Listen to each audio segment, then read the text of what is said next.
Hello there, everybody. Brian Schwager here, founder of Wellness Movement Services, here to present part 5 in my presentation series, An Integrated and Holistic Approach to Relieving Lower Back Pain. Now, the fourth major stressor that contributes to lower back pain is physical stress and how we move. Now, this is my specialty. What I'd like to do is split this up.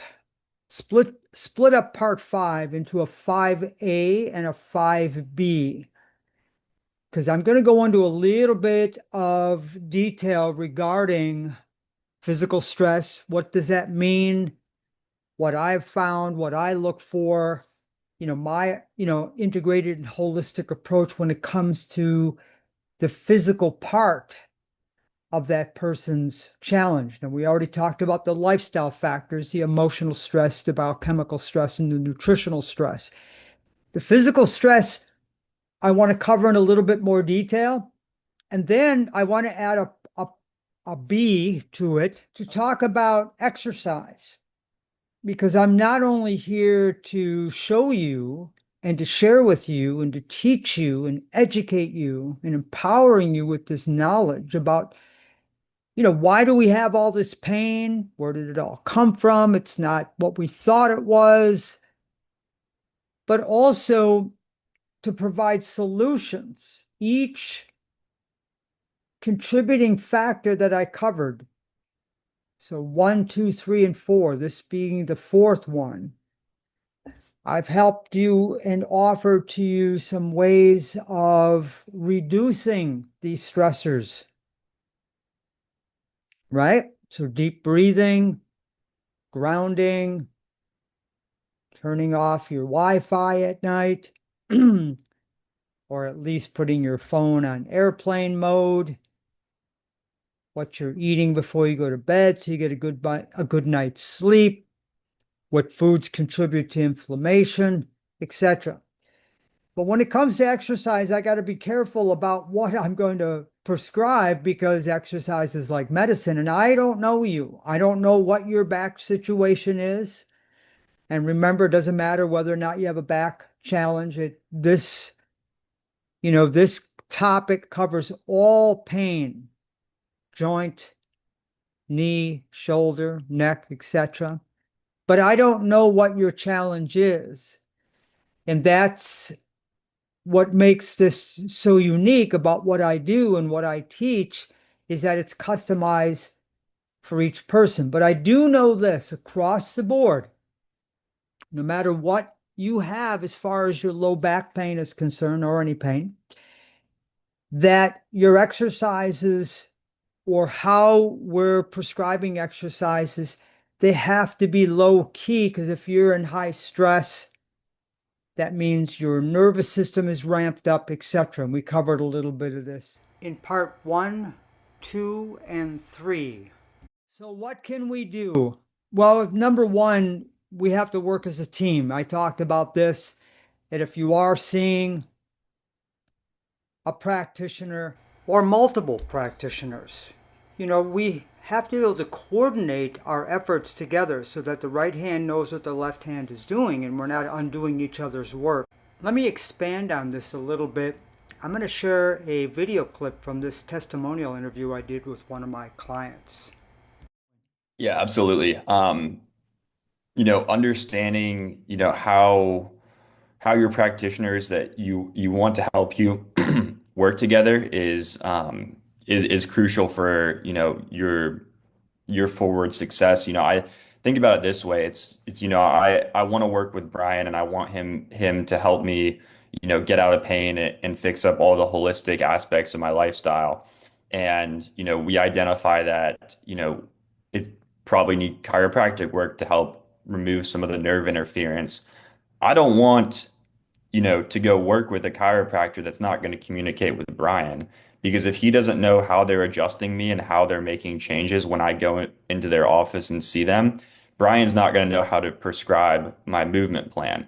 So then there's a disconnect, and I'm not going to be able to, they might be doing one thing, he might be doing another thing, and those might not be working together. So the real goal is to be able to work in unison. So whatever they're doing is supporting whatever Brian's doing is supporting with the end goal of moving forward. So it takes teamwork to make the dream work. Whatever your dream is, what is your pain preventing you from doing? And if you're going to a physical therapist and a chiropractor, I believe, and this is what I've always done in my practice, I believe they both need to know what each other is doing. Because what I've found personally is I don't want my exercise system to undo the chiropractor's work. And sometimes I need further evaluations to be done by the chiropractor, or I may ask the body worker to check a few things for me, all for the benefit of the client. The client is in the middle. They're the one paying the bill, and I want to make sure that the team is coordinating their efforts for the best outcome of the client. Yes, emotional stress. So the body talks to one another. This is the cybernetic part of our human organism. Our body communicates with one another, and molecules of emotion. Yes, what we think is what we create as far as peptides. So if you're happy, you create happy peptides. If you're sad or mad or angry, you create those peptides. And I'm really simplifying this. It's not quite that simple, but basically that's what happens. That these stressors, depending on where they're coming from, whether they're from work or relationships or money challenges, they accumulate in the body. And that accumulation is my concern as well, because that has a direct impact on your physical well-being, which if you've been following these parts, you now understand that. Your body will always try to compensate around these challenges. These compensations represent either muscles getting short and tight or getting long and weak. It'll recruit muscles that don't normally do one job and they're asked to do two jobs. So, and there's all kinds of biochemical changes that happen as well when we get into this high stress mode. So we have to be able to teach people some simple things they can do to reduce their stress, because it does have an effect on your organs, and then your organs have an effect on your tissues. Now, I want to just review here with everybody. Remember, my system or my way of looking at the human body is a lot different than most people, most trainers, most therapists, etc. I look at the body this way. The human body is a cybernetic bioelectric magnetic organism, an integrated multidimensional system of systems. Yes, I just talked about how your thoughts create certain peptides, and then these peptides communicate, and they're received by every cell in your body. Your body picks up that information. Your cells are eavesdropping on this conversation right now. So if you're ever stressed out, you're mad, upset, or whatever, your cells are receiving that information. That's what cybernetic is. It is the interdisciplinary study of control and communication in complex systems, encompassing both natural and artificial systems. It explores how systems, whether biological, mechanical, or social, regulate and adapt themselves through feedback loops and information processing. Essentially, it's the science of understanding how things are controlled and how information flows within a system to maintain stability or achieve a goal. Your body is literally like a computer, and what you're going to learn in the physical health section is that your CPU, your brain, has to talk to these deep core stabilizers, and sometimes that software is not working, and they call that sensory motor amnesia. If you want to learn more about this, go to my Rumble channel, and I have plenty of up there about how the body's electric. There's a plethora of information that will support what I'm saying here. So there's plenty of information there. And then I do have a YouTube channel. In addition, you can go there and you'll find most of the videos that I have on my Rumble channel are on my YouTube channel. The body's systems are interconnected and dependent upon one another to function. That's what I'm talking about here. So, your digestive system communicates with your nervous system, and your nervous system communicates with your immune system, and your immune system, is a circulating nervous system, and it has a direct connection with your hormonal system. And like I just said, your body's like a computer. I'm on a computer now, and my Zoom is interacting with my PowerPoint. Your body is interconnected. So the point I'm making here is the direct connection between emotional stress and the inhibition to the body's deep spinal stabilizers. And these spinal stabilizers are your deep inner core. And what a lot of people don't know, and I have to explain this all the time, is the difference between the outer core and the inner core, because most people don't even know they have an inner core. But we're going to get into that in a minute. But emotional stress has a direct impact.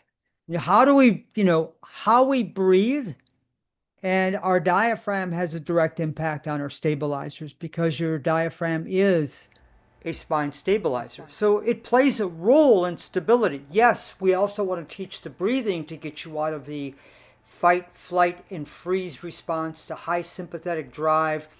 We want to bring down your emotional stress, but most people are breathing incorrectly, which creates these muscle imbalances, creates hypoxia, and that drives up your inflammation and also drives up your physical imbalances to layer on top of your pain. What I'm driving home here is your low back pain isn't just about isolating things out. You can't isolate to get long-term relief. You can isolate to get short-term relief. But do you want to get to the cause of your pain? That's the $10,000 question. If you don't, then you keep treating the symptoms and you go to a symptomatologist and they'll do you good. You can go to a chiropractor, go to a physical therapist, you can go to a body worker, you can go to acupuncture, and all of those should work, if you find a decent practitioner.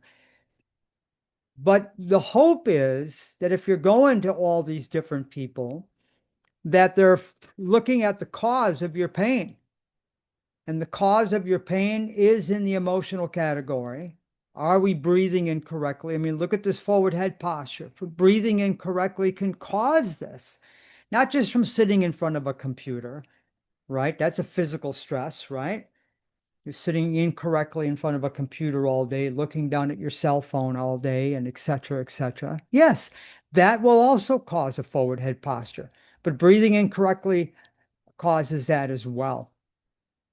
And I talked about how the diaphragm is a spine stabilizer. So we got to get that up and running. And then we're not sleeping. And why is sleep important? Well, we talked about the sleep-wake cycle, and a healthy circadian rhythm is you're up with the sun with normal cortisol like I did this morning, and then as the day goes down, I don't need to activate that cortisol system with stimulants like I used to, like doing coffee late in the day, and I used to drink sodas as a teenager. I don't need to do that any longer. Because what I want to do is I'm looking forward to winding down and getting into my sleep cycle where I can get physical repair between 10 p.m. and 2 a.m. And then 2 a.m. to 6 a.m. I'm getting psychological repair. We don't want this, because if you're in pain, your stress hormones are all out of balance. You're producing too many stress hormones, and you're not producing enough of the good repair hormones that you need to, repair the injury that you have, because you have an injury, right? And if you have an injury, are you fueling it right? Are you giving it the right fuel? Are you feeding your body the right types of foods? Do you have digestive concerns? We just talked about how the digestive system is impacted by your spine stabilizers through emotional stress. But if you have digestive concerns, if you have irritable bowel syndrome, you just have digestive concerns, which I might add, when I've consulted with people, and over the last 25 years of my 40 years being in the industry, 90% of the people that I consulted with have some sort of digestive challenge. And when that digestive system is not working optimally, it will affect your spine stabilizers. And if you have back pain, your inner core is not working. You're not getting stability. And that's what you need, right? You want that spine to be stable. So if you have an organ involvement, which if you have digestive concerns, that has a direct impact on your muscles. You got to go back to that part to learn more of the details. And then what are you feeding it? What kind of raw materials are you feeding your body to rebuild these tissues? Now, again, if you're sitting there going, well, this is too complicated. Well, if you're saying that, then this video is not for you. I mean, if you're watching this video, you're wanting to get empowered with the truth. You're wanting to know what you can do. And you could start small by drinking purified, clean water, half your body weight in water every day. You can cut out the inflammatory foods, the nightshade vegetables and the sugars and the alcohol and the foods that are causing your pain. Start eating more organic, clean, green leafy vegetables. Um, so if we look at it as a struggle, it will be. But if we section it off into a manageable system, if we look at it like a step-by-step process in a manageable system, and we have a plan, you just execute the plan. Driving from Florida to California can be a lot of work, but if I have a map and I have it all mapped out and I know where I'm going to make my stops and where I'm going to have my little visits along the way, I can turn that into an adventure. But if I'm not planning correctly, and if my car isn't ready for it, and I don't have a map that's working right, or it's not laid out right correctly, then the journey turns into a disaster. So it's all about planning and preparing, but it's all about knowing, having the knowledge. What do I do? What foods are causing these challenges, Brian? Any bioengineered GMO foods, any foods that are creating inflammation. So the sugar, the grains, the alcohol, fried and other denatured foods. And the long and short of it is, if your short-term goal is to get out of pain, what's your long-term dream? What are you missing out on in life? As you make these small steps, once you get out of pain, you're going to continue to want to get healthy because you're not going to want to go back into that pain cycle again. So it's worth the change. I speak from experience, totally. Everything that I advocate, I teach my clients, I do these presentations, I write these articles, I've done in my life. I had lower back pain, I had shoulder pain, I had knee pain, I had eaten these foods, drank these alcohols, and had the digestive issues. And I'll tell you from personal experience, it is well worth it. I feel so good at age 63 compared to a lot of my friends and family members that are my age. Unfortunately, they're either on medications, they're not feeling as peppy, and people will say, well, that just comes with age. I don't believe that's true. And you can ask any of my clients or my colleagues that are in their 50s, 60s, and so on that have made these changes. You can have your wellness and movement, you can have it be enhanced. So, what's your long term dream? Is it really worth it? That's what I'm trying to get my point across. You have to have a dream. And the short term is, I want to get out of pain, Brian. But in the long run, when I looked at where I wanted to be at 63, I'm still doing what I love. I'm still working out 3, 4, 5 days a week. I'm still able to rebound and jump on my little mini trampoline and lift, bend, twist, lunge, and all these different things at my age. And that was my dream. But well, we just got done covering our lifestyle factors. And you see here that we're going to move into the physical health area now. And there are risk factors. And look at number 6. If you look at number 6, unhealthy lifestyle factors are now a contributing cause to musculoskeletal injuries. This is across the board now. Physical therapists are now starting to recognize this. Orthopedic doctors are now starting to recognize this.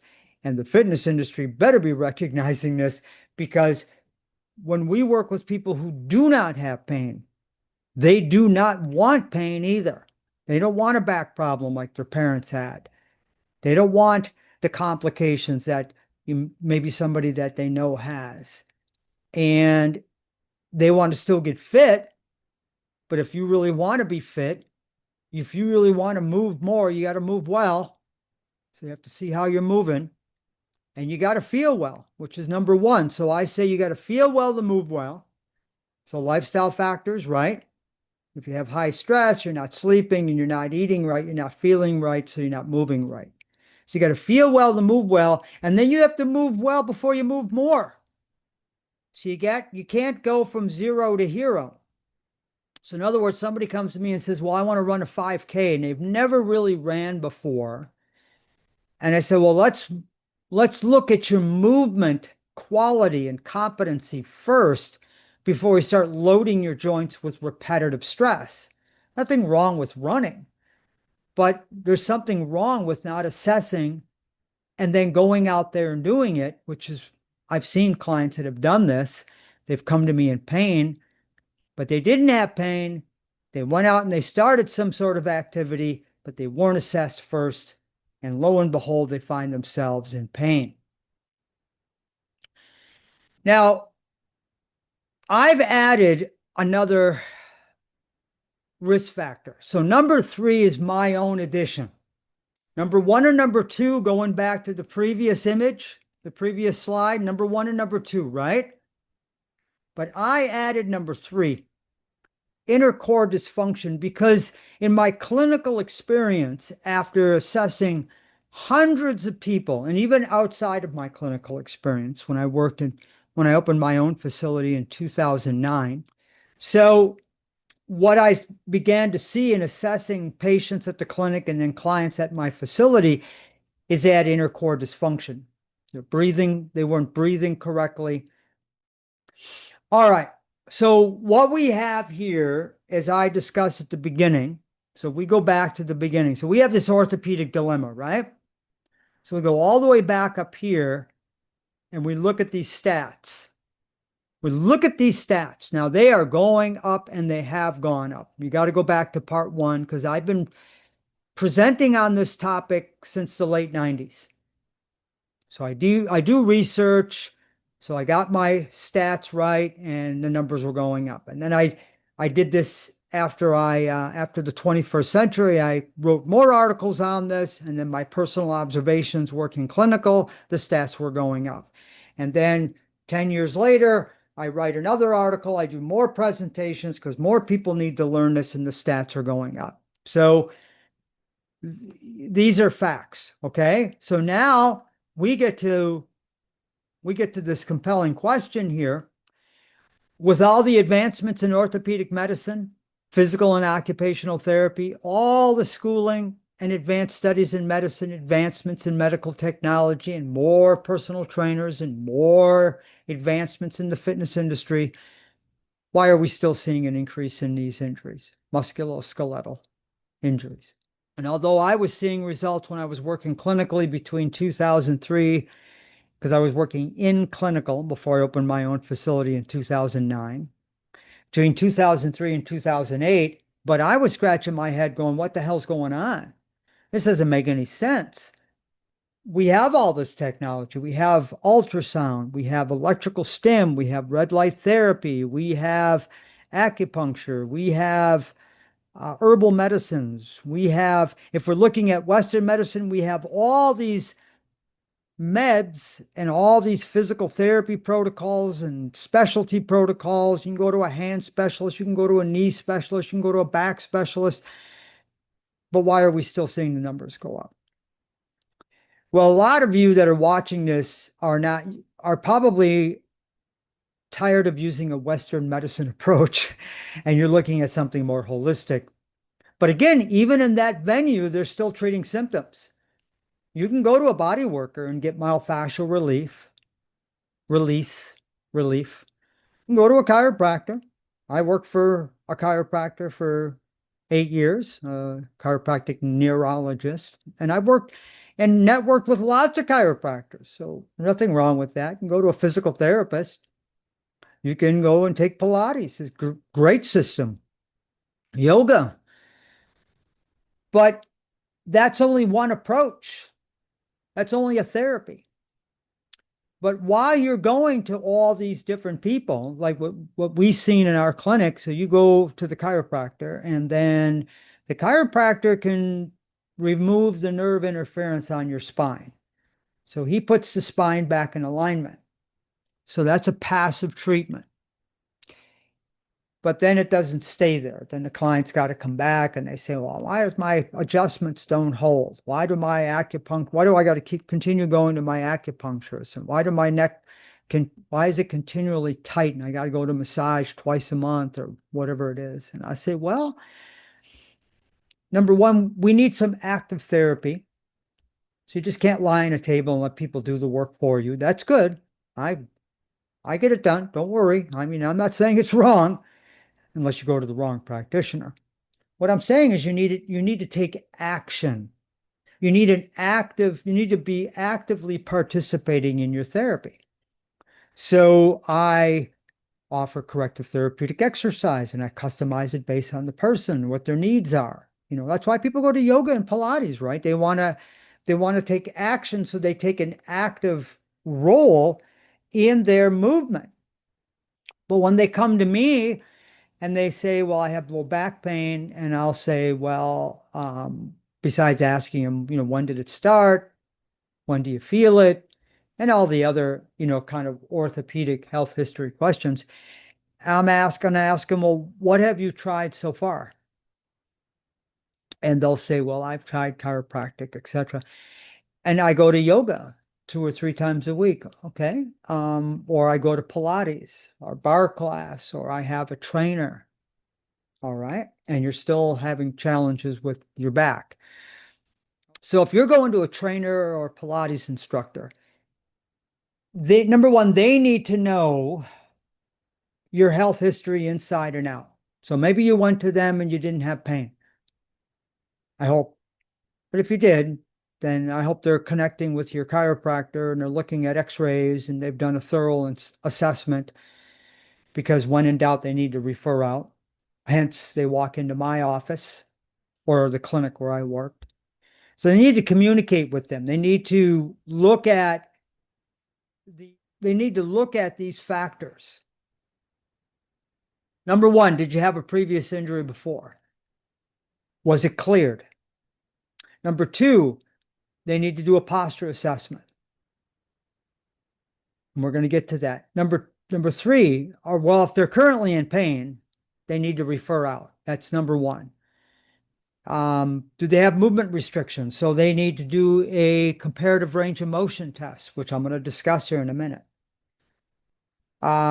Did they ask you about your lifestyle? How's your sleep?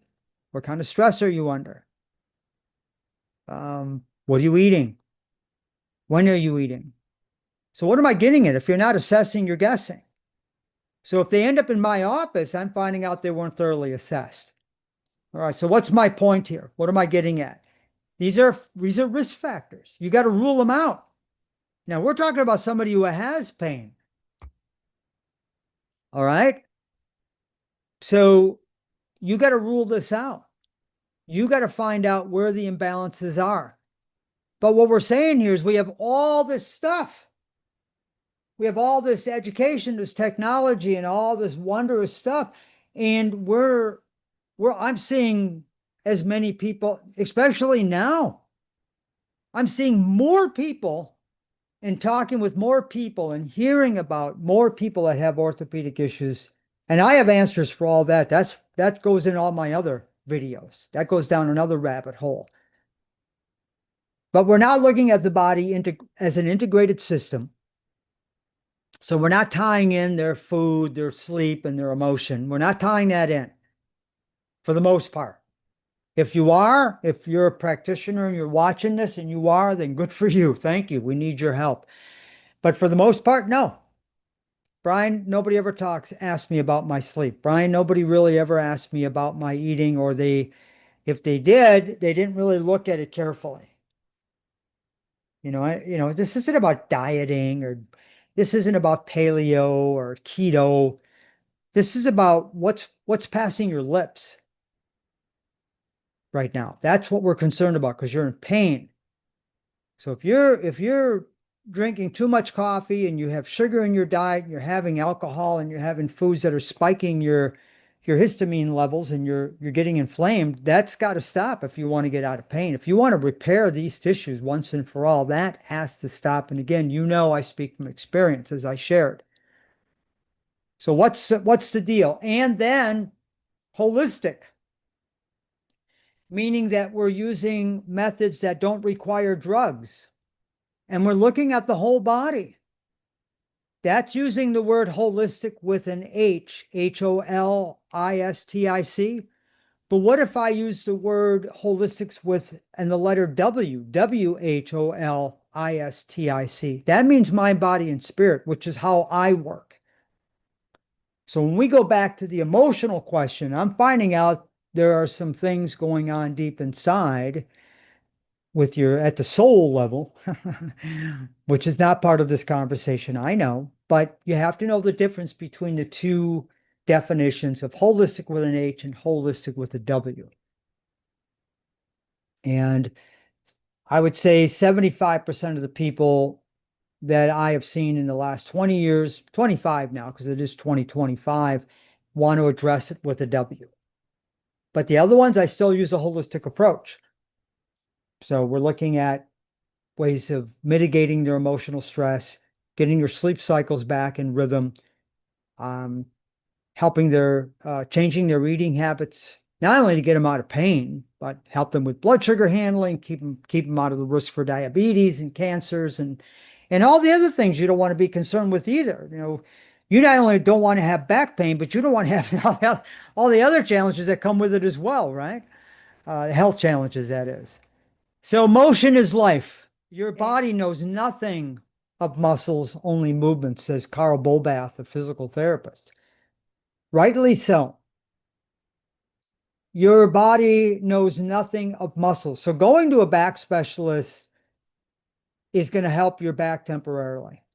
Going to a shoulder specialist is going to help your shoulder temporarily. But do you agree, if you look at the bottom image here, and these are what they call fascial lines. Now, if we look at the first image here. So down at the ankles, the blue wraps around the outer part of the leg, crosses over into the front of the chest, into the neck, and into the shoulder unit in the front, and does the same thing in the back. And that's your anterior and posterior oblique systems. Anterior refers to the front of the body, posterior refers to the backside. According to some research, it is the basis of human movement. The efficiency and harmony of these muscle systems are very significant, as the limbs merely amplify movement that originates in the musculature of the spine and trunk. This myofascial system relates to the structure's involvement within the sling, and this sling comprises of different types of tissues that help the muscles and ligaments work together to create stability and mobility simultaneously. It acts as a coiled spring which stores and releases energy within the thoracolumbar fascial system, which is indicated in a slightly shaded area on the right lower half of her waist across to the left gluteus maximus. Now the fascia, which is a crystalline network and helps to transfer information through the body, it also stores information. It's piezoelectric. Remember, your body is bioelectric. But it wraps around and creates like an envelope around the body. So sometimes I like to use the example of, okay, let's say I'm moving my apartment or my house. Besides putting everything in a truck to move, let's say I have a pickup truck and I got to go back for a few items. So I load up the back of my pickup truck and I got all kinds of stuff stuck on there, or in there rather. would I anchor that stuff down? Yes.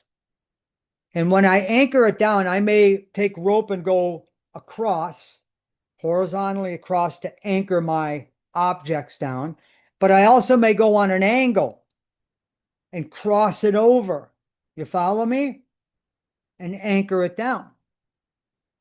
So your fascia, you can see here, starting at the bottom of your ankle and going up the back of the leg, through the glutes, into the low back, up the middle of the back, into the upper neck, into the head.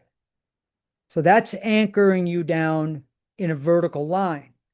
And then the spiral line anchors you what they call contralaterally. So going from one hip to the opposite shoulder. So it goes across. So straight up and across, anchoring the body. Although the fascia helps you move part of your electrical system, helps you to move your muscles, but it anchors you down. And you need this fascia to be unrestricted so that you can move joints adequately through the range of motion.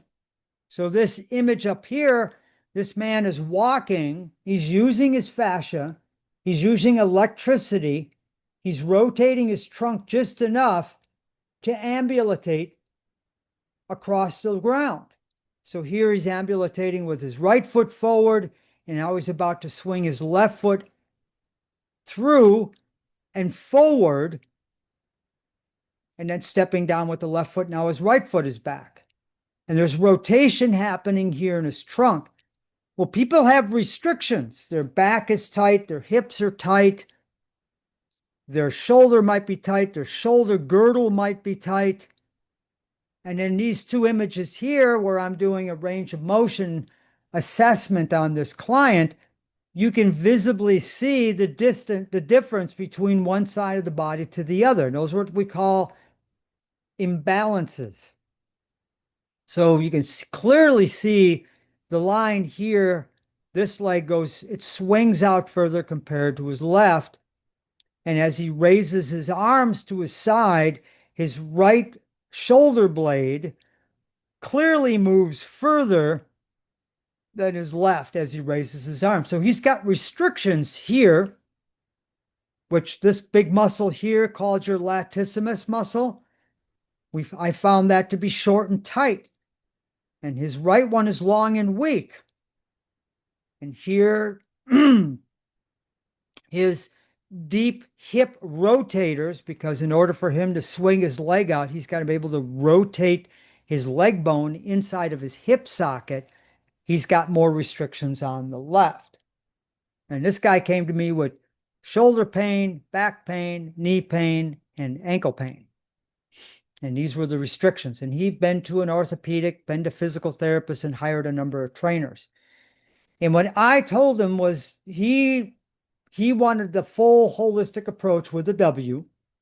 So I looked at his lifestyle in detail, started reducing his emotional stress, got his sleep rhythm back, got him off certain foods, brought his pain level down, referred him to a chiropractor, and I'll get into that in a minute. But we want to restore movement, not just muscles, because everybody else focused on either his shoulder or his back or his ankle or his knee. But they didn't tie it all together because your body works as a system. So if one system is short and tight, if your ankle is short and tight, you see at the bottom image here, if your ankle is short and tight, it affects that entire fascial line. So as an example, if I crimple up my shirt, you see how I'm forming these creases here?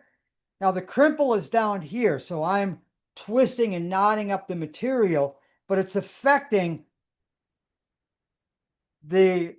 my shirt as a whole. So think of the shirt as fascia. And then that will affect muscles as well, too. So I have a knot here, so I have to get that knot out, and that releases that tension across that fabric. So people have knots in their muscles. So those have to be, sometimes they have to be physically released. So I sent them to somebody to do that for me. I gave them stretches, but if I use the example of a rubber band, I want to stretch your muscle, right? So let's say this is your muscle and you want to stretch it out, right? But it always goes back to being tight. Well, there's a number of reasons why that is. One reason is that you may have a knot. Now, if I pull this knot, the knot will get tighter, but I'll lose the length, which with each knot, or if the knot gets bigger, I get less length. So what do I got to do? I got to get the knot out of there. So I go to a myofascial therapist or a neuromuscular therapist or a body worker and to get the knot out. So, but the $10,000 question is, why is the muscle tight? They may have these knots in their muscles. So then when in doubt, I refer out. Now I do some foam rolling and use other instruments to help that. But, sometimes you just need an expert. You need somebody that can get their hands on you. So I refer them out to someone like that, and I'll contact that body worker like I did for this gentleman. And I'll say, could you check his right psoas? And I can talk technical to him, his right subscapularis, and et cetera, et cetera. And then can you report back to me and let me know what you found and maybe what you think I should look at. Maybe I missed something. And I do this with all practitioners. And he gets back to me and says, yes, you were right. His right psoas is real tight. I found trigger points, knots, trigger points. And you may want to look at, this, that, and this. Well, that's great. Now we're communicating. And who's getting the benefit? The client. But if I don't communicate and I just say, well, go see this guy. And I give him a business card. Well, the guy could find some stuff that maybe I need to know about. Or maybe the guy didn't see what I saw and he misses some stuff. Well, that's not cost effective, is it? Now, I've been using that method since the middle 90s and it worked great. I had all kinds of practitioners I would refer to and communicate with. But what's my point? We got movement restrictions. And if we're not assessing, if we're not carefully looking at them, and again, I'll ask my clients, when you went to these other practitioners, did they look at your posture? Did they do a range of motion test? And they'll say, yeah, because most people do. And when I ask them if they assessed their core, well, usually I get no, or what does that mean? But they'll say yes. And I'm like, something's not right here. And those cases, when we talked about the non-specific, so non-specific meaning they can't figure you out, that's usually who ends up in my office. Nobody can figure me out. That's what this kid told me. And I found out that a lot of his pain was due to his lifestyle. Not just the fact that there were some things missed, because I did a thorough assessment on this gentleman. Yeah, there were some things missed, granted, but the lifestyle factors, his lifestyle factors. So remember, when I rate someone, I do a lifestyle rating. His wasn't quite this high. Okay, here are his categories. So he had 50, 22, 126. So 50 out of 75 in emotional health, 22 out of 55 in biochemical health, 126 out of 300 in nutritional health. And of course, 57 was his highest because he was in pain when he came to see me out of 90. And he had a total score of 255. So his readiness for exercise was down. And when I asked him what kind of exercises he was doing too much. Too much for his nervous system. You got to lower these first three scores first. And the kind of exercises I had him doing, which I'll get into in part B, those have to be special. They cannot ramp up his nervous system. But yet I still had to restore mobility and get his stability back online. But I didn't want to sacrifice his nervous system to make that happen. That's what happened before. They compensated and he got jacked back up. So that was July 15th, 2024. This was September 26th. You can see look at his total score went from 255 down to 123. All right. And as long as we're talking about him, and then we have his x-rays, before and afters. So here on the left, you can see this hip is a lot lower than his other side. So he had a lot of imbalances. And I asked for x-rays. They didn't, whoever he's seen before, they never got any images. And he was in pain, and I had to rule things out, man. I referred him out. I will not work with somebody unless I have all the data I need. Now, if you don't have pain, I still need data, but I don't need x-rays and comprehensive approach. Maybe lifestyle I will. But I needed data. And there again, I communicated with this chiropractor.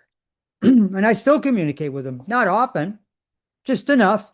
At the beginning, I communicated with him maybe once every other week. And now I just, once in a while, if I have a question or I see something, I'll communicate with the chiropractor. So these are imbalances, and this is afterwards. We brought his hip up. You can see the curve in his lower back. He doesn't have scoliosis, but I wanted to rule out to make sure he didn't have any instabilities here, and he didn't. Because I'm not, I'm used to this. This is what I did when I worked clinical, when I worked with the other chiropractor. We ruled stuff out. Somebody comes to us in pain, and yeah, they can bring us their x-rays as long as they're not that old. But the way we did things were different. And we found stuff other people missed. And that's why people weren't getting better and they would come to us. Now I do the same thing. I don't want to miss anything because this guy spent enough money on his back, which is a whole nother story, right? What I'm getting at is assessing and not guessing and looking at movement. How are we moving? So this is more of a comprehensive approach. You can literally see his right scapula is moving a lot further around his upper back than his left one is. And that's causing all kinds of problems in his shoulder. That had to have been cleaned up. Why didn't somebody clean that up? Right? $10,000 question. I measure things. How far can he move his head forward? He definitely had restrictions there. Because his neck was straight. He had a military neck, what they call a military neck. Yeah, here's a good picture. Look how straight that is. He hardly has any curve through here. And there's a minimal. And I'm always looking at the mean value. So is he falling outside the norm? And he did. And I needed to correct that. And so did the chiropractor. So we did it together. We corrected it. So I look at his range of motion. I look at how he bends. Does he have restrictions? And he had a few, not too many. His restrictions were in a little bit different category. But here I looked at his rotation. So you could see how far he's moving to the right. Now watch when he rotates to the left. Not quite as far. So he's got a little bit more of a rotational indifference there. I'm picking up all this and I'm recording it. I need to clear this. He needs to clear. He's in a comprehensive physical assessment. He needs to clear the comprehensive before he gets to the fitness. This guy wants to do he ended up wanting to get back to function, golf, and training. And then after we cleared everything, he wanted to do an event. But in order for him to get back to golf and regular fitness, he had to clear the comprehensive assessment. Now, I won't get into the other part that he had to clear. And then side to side. Now, when he bends to the left, his body comes forward. Watch this again. So as he bends to the left, look at to the right. Now watch when he goes to the left. His body will kind of go forward and to the side. See how it comes forward right there? And he's a lot tighter to the left. And then here, I'm checking the range of motion that from that image in the slide, and I check both ways. And then I lay him down. I do the same test. Believe it or not, he had the same tightness on the same side, thank God. But sometimes, like let's say in his case, his left one was tighter than his right. Sometimes I'll lay somebody down and it switches over to the right and it's not on the left. So that tells me something different. But this is why I do this. And I need to know. I can't just test him in one position. I need to test him in multiple positions. Multiple meaning when you're standing against gravity. When you're sitting upright against gravity. And you're using more stabilizers when you're standing on 2 feet, aren't you? Compared to lying on a table. Well, he's got 4 legs on that table. So his body doesn't have to worry about balance or stability. So I took all that out. And I do a lot of tests sitting and lying, sitting versus lying, standing versus lying. I do a lot of testing that way. Hamstring flexibility. Okay. And one side compared to the other. Here he's actively raising his leg. And then here I am, he's relaxing. And then I'm raising his leg to get more of an accurate response to his hamstrings. He was a lot tighter when I raised his leg compared to when he did. Because when he raises his leg, he uses a lot of other muscles to get his leg up there. He doesn't use his abs. He uses hips to get his leg up there. Because I'm not telling him anything but raise his leg. I'm not saying raise your leg without using any other muscles. I don't care. I wanted to see how far he can raise his leg up. But here I say relax. Let me move your leg. You don't do anything. And now I can really get an accurate reading on his flexibility. So what are your movement restrictions? Let's take a look here. He rotates to the right. He's got good rotation. He clears to the right, but he doesn't quite clear it to the left. He's a lot tighter to the left than he is to the right. So the objective here is he has to clear that test. It has to be equal on both sides. In other words, he has to have the normal range of motion on both sides. He can't be equally as tight on both sides. I want to get him to the normal, but he's got an imbalance. All right, so that's range of motion for rotation. The same thing with a side bend. Now he's got good range of motion to the right. So he's got a nice curve, good range of motion. He's sideways. In other words, if I'm sideways to the camera, I want to side bend in a straight line. I don't want to rotate to the front as I side bend, nor do I want to rotate to the back as I side bend. Right there. See how he comes forward? If he came forward and he's got some restrictions, and that's why he comes forward. He's compensating because his spine cannot bend the same way to the right as on the left. See, again, muscle imbalance syndrome. Now, I saw this in his standing posture. I saw it in his x-rays. But now movement, looking at movement competency, and I just keep going. I keep assessing. Here he's got rotation. He can't externally rotate his ankles or internally rotate his femur to the left. Now, some of these tests I also perform lying down. I did this test, the same exact test, but now he's lying down. And he's got the same restriction on the same side, which tells me he's got a movement and mobility issue in that hip. He needs stretching. Well, what's the difference between sitting and lying down? Well, the difference is when you lie down at a table all the way, you don't have to use your balance, coordination, or you're less likely to compensate. He can compensate here. He can move his body around as he's trying to move his leg up. And I would note that. But when you lie down, you can't move around a whole lot. He could still compensate a little bit, sure. But sometimes, for example, he's tight on the left here, right? So we both agree. He's tight on the left here. Sometimes I'll lie somebody down and it'll switch sides. It'll be tight on the opposite side rather than the side that I saw when he was sitting up. That tells me we got a motor control issue. We have a real deep stability issue going on here. So I need to rule that out. I found that hundreds of times in my clients. And then I give that information to whoever needs it. So when I referred up north in Asheville, when I would refer my clients to the doctor, chiropractor, the neurologist, I would give them some of these findings and I'd say, double check my work. You tell me what you find. And usually 9 out of 10 times, he'd find the same thing. And what he's going to do is going to be different than had we both found it on the same side. If we didn't find the indifference, like I'm explaining here, everything is important. Again, do you want to get out of pain? Do you want to get to the cause? Then you got to look at a regional interdependence.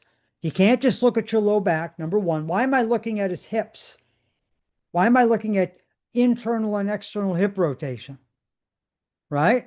Why am I looking at all that? Because it all factors into his shoulders, his back, his knees, and in his case, his ankles. It all factors in because your body's connected. It's one unit. It's one unit. You can't separate any of these parts. I asked him about his lifestyle. I looked at his shoulder range of motion, his middle back range of motion, his lower back range of motion, his neck range of motion, his hip range of motion, his hamstring range of motion. I asked him about his sleep. That would be hormonal. I looked at his breathing. I asked him about his digestion. Everything matters. It doesn't matter if you don't want to treat the cause. If you want symptoms treated, if you want to go to a symptomatologist, then they will look at one area, maybe a couple. They may look at the middle of your back if you have a low back problem. They may look at your neck. I'm not saying that they may not. But odds are they're not going to look at your lifestyle. They're not going to look at the rest of the pieces to the puzzle. The mysteries in the history. Movement restrictions. I just mentioned the term regional interdependence. Impairments in one area of the body can affect movement and function in another seemingly unrelated area. Brian, I have low back pain. Why are you looking at my neck and my shoulder? The area of the pain is not the only area that's causing the problem. So you may have neck restrictions and middle back restrictions that are affecting your low back. You may have sleep issues, high stress, and digestive issues that are affecting your low back. But here we're talking about muscles, bones, and movement. The body only recognizes movements by way of patterns, not just individualized muscles. Like Carl Bolbat, the physical therapist, says, the body knows nothing of muscles, only movement. So I show this slide to my clients and I give them a little lesson here. So according to the diagram, your ankle joint needs mobility. I can go one step further. How about your foot? What do you think your foot needs? Does it need to be stable or mobile? Or I know it needs both, but which one does it need more of? Does it need more stability or more mobility? Now, if you said mobility, when you walk, you step forward with your right leg, you're now going to pick up your left leg, and for a moment, it's going to be off the ground until it comes forward and lands on the ground. So it's a series of single leg balances. That's what walking is. Unless you drag your feet, right? So next time you walk, notice that when you have to take that step forward, that foot has to leave the ground. It has to ambulatate forward. It has to transition forward, strike the ground so that the next foot can go forward and you can have gait. Make sense? So it's a series of single leg balances. So the foot needs stability. The ankle needs mobility. So wherever stability is needed above that joint, you either need one or the other. So in this case, because the foot needs stability, what does the ankle need? It needs mobility. Well, then what do you think the knee needs? It needs stability. Does it still need motion? Yes. But how many of you know somebody that had knee problems? Right? So the muscles around their legs, they had to strengthen them to give stability to the knee. When the knee is unstable, it wears out. So you get meniscus tears, you can have ligament damage. So an anterior cruciate ligament could be damaged, a posterior cruciate ligament damage. The joint gets loosey-goosey. So it needs stability. So again, we start with the foot. What does the foot need? Stability. What does the ankle need?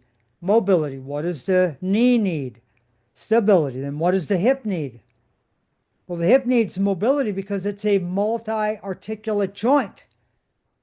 It moves in all kinds of ranges of motion.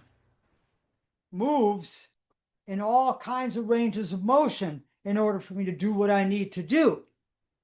So it needs mobility.